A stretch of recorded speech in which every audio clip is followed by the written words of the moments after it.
I spent 2 months living in Portugal, and honestly, I wasn't expecting this. Hi everyone, I'm Natasha Moss, and in today's video I want to share what it was really like living in Portugal for 2 months. What surprised me, how much it cost, how life with dog went, and whatever I would like actually move there one day. Or no. Let's go. I usually based in the UK, but we ended up spending half a year traveling around Europe. First was Poland, then Spain, and finally 2 months in Portugal, where my partner had to be for uni. It's not a travel guide, it's just really honest take on what it's really like living there as a foreigner. Where we stayed, we lived in Parede. It's about 30 minutes from Lisbon, easy by car or by train. It's only 3 euro by train to the city center of Lisbon, and only 30 minutes. It was so good, and it's a proper residential area with little cafes, shops, and a lot of quiet spots around. Why we stayed there? Because it was only 10 minutes away from my husband's uni, and it was so close to the ocean. It's okay, 10 minutes by car, but probably about 40 if you wanna walk to the ocean. It's about where we lived, and now about flat and cost of living. We are a family of three, me, my partner, and Sheldon, our dog. So we needed something pet friendly, and we booked through Airbnb from January to February. So it's not so touristic season. We found 2-bed flat for 1,400 euros a month. And this all bills included. It wasn't brand new apartment, but cozy enough. It was ground floor, no central heating, but the host gave us an electric heater, so all good. I know that everyone says that Portuguese winter are damp. Yeah, a little bit like mold on the window, but nothing like major. A lot of people struggle to dry their clothes indoors, but you know, it wasn't a problem. We have laundry just downstairs. It's like game changer. You can find them everywhere in Portugal. You can dry your clothes, you can wash your clothes. So it wasn't a problem for us. Weather and daily life in Portugal. We were there January and February, and honestly, their weather was slush, around plus 14, 18 most of the days. Yeah, it was raining, but it was just one day, rainy day, I think, or windy day, something like that. It was only 1 or 2 days, and of course, this is like dreamy winter. I don't know. Now in Wales, it's plus 14, 15, something like that. It is June. Now it's June. It was in winter, and we had the same weather in Portugal.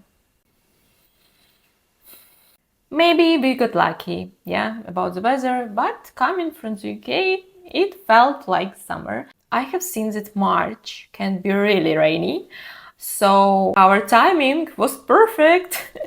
Yeah, let's go next. People and culture.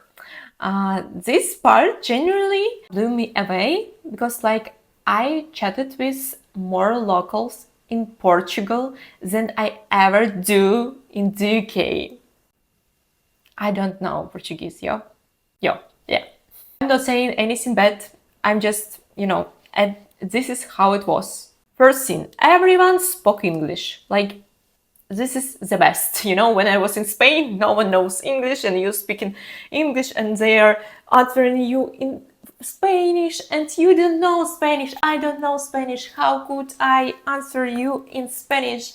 So it was so hard to communicate for me in Spain, really. And I don't know what is going on in Portugal and why they know English really well. We met a Portuguese girl. She was speaking English so good.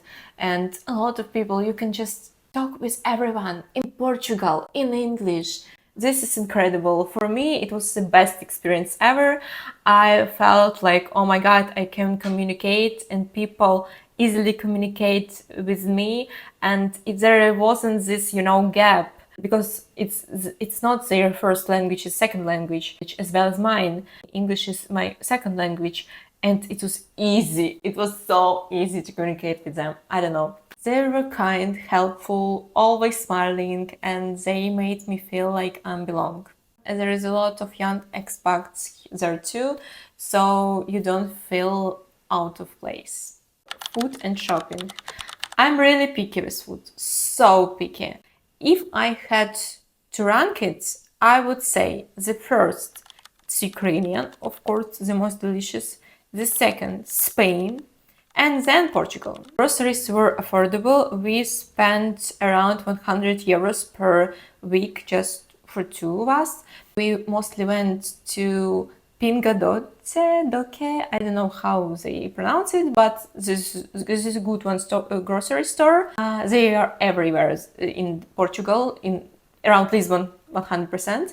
And what I liked, good selection of fish and seafood, what I miss really much.